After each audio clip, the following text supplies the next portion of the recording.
You ask Tiger to solve. This deals with linear equations with one unknown. The final result is p equals 2.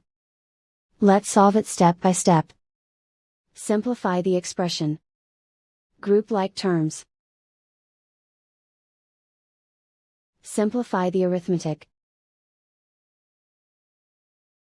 Expand the parentheses. Group all constants on the right side of the equation. Add 40 to both sides.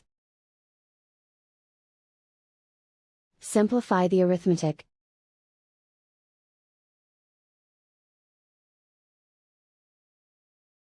Isolate the p.